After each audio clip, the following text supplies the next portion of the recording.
Once upon a time, there was a king with 3 daughters. They were all quite beautiful, but by far the most beautiful and the youngest was Psyche. She was so beautiful that people began to neglect the worship of Venus, the goddess of love and beauty.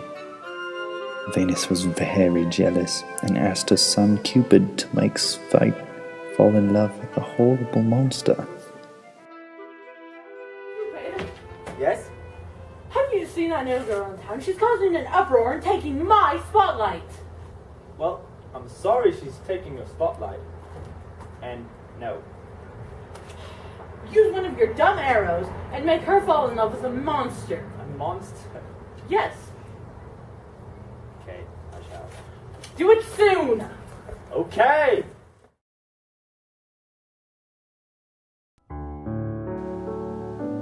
When Cupid approached Psyche, she turned around, and he realized how beautiful she was.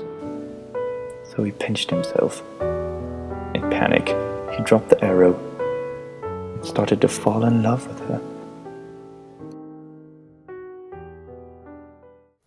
Oracle, there's something seriously wrong with our daughter. Our youngest, Psyche, hasn't been married yet, but our other 2 ones have. I know it's wrong. She's destined to marry a monster. You need to lock her away in the dungeon. Someone will come and get her, and you won't have to worry about her anymore. Okay. Go be. Psyche, I'm sorry. That's just what the Oracle told us to do, and we didn't know. What else? Just go. Just go!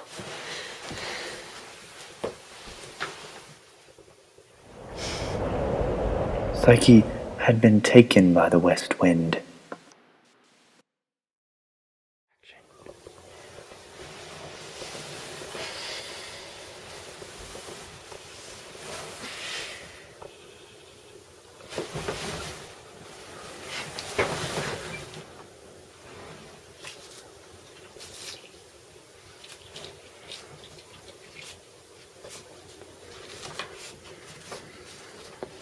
My dearest Psyche, you're probably wondering why you're sitting in this bed. I know it it seems turns wrong, wrong, but but I love you dearly. My servants will attend you by night, or whenever you feel like it, really. They are invisible, so you cannot see them. I will visit you by night, so you can never look upon my face. I know this seems very rash, but it must be done. You may be in danger if you ever look upon my face. Just understand this. I love you truly, and I want to keep you safe. Love, your secret admirer.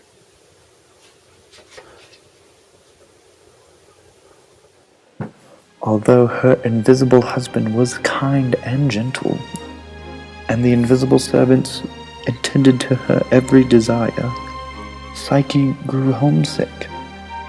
She therefore persuaded her husband to allow her sisters to visit her. Psyche! Thank you for coming. I miss you. Gosh, I don't know what to do. He's keeping me here, and I can't get out. He barely let you 2 come and visit me. And no matter what I do, like, he keeps me. Just, I don't know what to do. I know why he's keeping you here. He won't let you see his face because he's the beast that you're destined to marry. And he's fattening you up so that one day he can devour you. You need to go to his chambers while he sleeps and shine a light on his face and stab him with a dagger in his heart. Are you sure? Mm-hmm. Sorry, it's just what you do. Okay.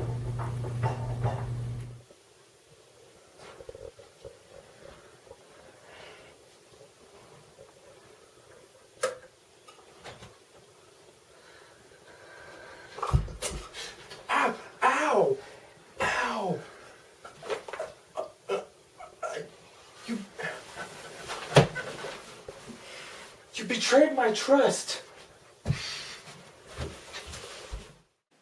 After Psyche had accidentally poured wax upon Cupid's shoulder, he immediately left the dungeon, leaving Psyche roaming about looking for her husband, and eventually, in desperation, approached his mother, Venus.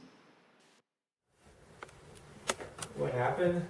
Yes, from the top. From the top? Yes. Well, like, what all do you want to know exactly? Don't play dumb. Okay.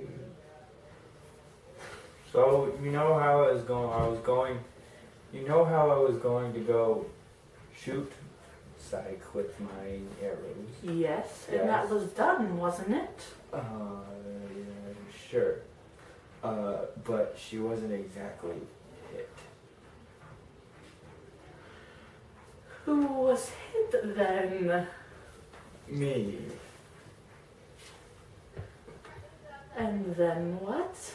And then, well, she sort of went into this dungeon, and then, well, I sort of pretended to be her lover in secret.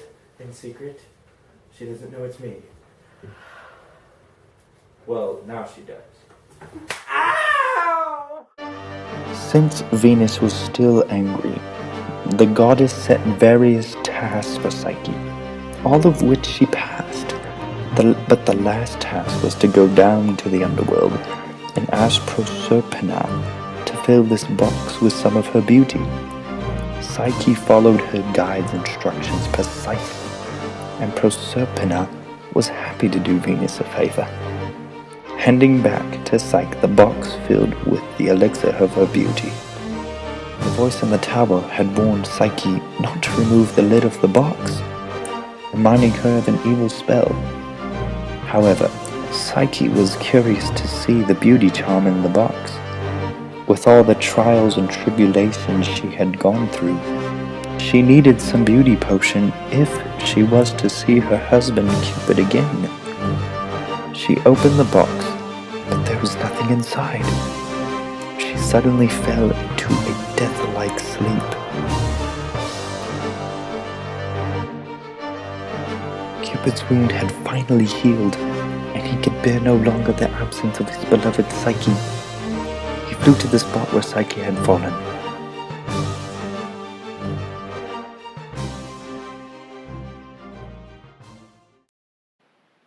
He stirred Psyche awake with the light touch of one of his arrows, and then he wiped the sleep from her eyes and placed it into the box.